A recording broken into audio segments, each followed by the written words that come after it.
Salut à tous et bienvenue sur le 13h30 de la vitrine. Alors, à la présentation, je suis Marc Traoré. Installez-vous très confortablement. Dans cette vidéo, nous allons faire un tour du côté du Burkina Faso où nous avons une réaction écrasante du porte-parole du gouvernement à l'endroit du président français Emmanuel Macron. Dans une interview, Emmanuel Macron avait estimé que sans Serval et Barkhane, il n'y aurait plus le Burkina Faso, le Mali. Le porte-parole du gouvernement a donc malheureusement réagi aux propos du président français Emmanuel Macron. Jean-Emmanuel Ouedraogo a estimé que la France fait partie du problème sécuritaire même du Burkina Faso.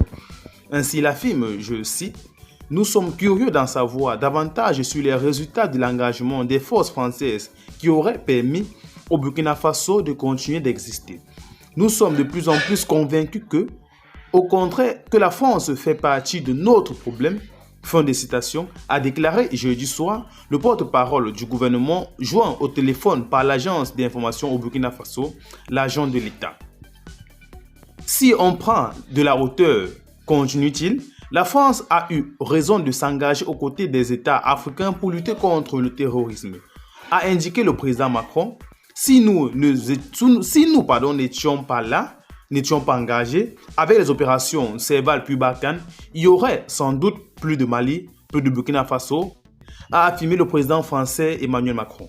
Alors, cette réaction a donc suscité des controverses au sein du Burkina Faso, raison donc de la sortie du porte-parole du gouvernement. Les relations entre Ouagadougou et Paris se sont détériorées depuis le putsch du capitaine Ibrahim Traoré en septembre 2022 qui a renversé le lieutenant-colonel Paul-Henri Damiba.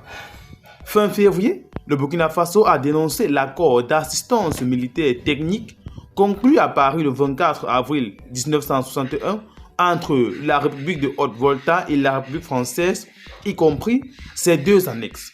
Le pays avait donné un mois, soit le 28 mars, à tous les personnels militaires français en service dans les administrations militaires burkinabais pour quitter le pays. Mi-janvier, le Burkina avait dénoncé l'accord militaire de 2018 qui permettait le stationnement des forces françaises, quelques 400 militaires français stationnés à Gambozin, au nord-est de Ouagadougou. Fin janvier, la France a appelé son ambassadeur au Burkina Faso, Luc Allard, pour consultation et a aussi annoncé le retrait des soldats français baptisés SAP au pays. Le 19 février, l'état-major des armées du Burkina a officiellement annoncé la fin des opérations de la force française SAP à partir du sol burkinabé. Alors, les relations entre Paris et Ouagadougou se sont donc détériorées depuis le putsch du capitaine Ibrahim Traoré. Ce dernier a d'ailleurs interdit, il y a de cela quelques heures seulement, l'atterrissage des avions de la compagnie Air France en sol burkinabé. Alors, c'était tout pour le 13h30. Retrouvons-nous d'ici peu pour une nouvelle information de journal sur votre chaîne La Vitrine. À très bientôt.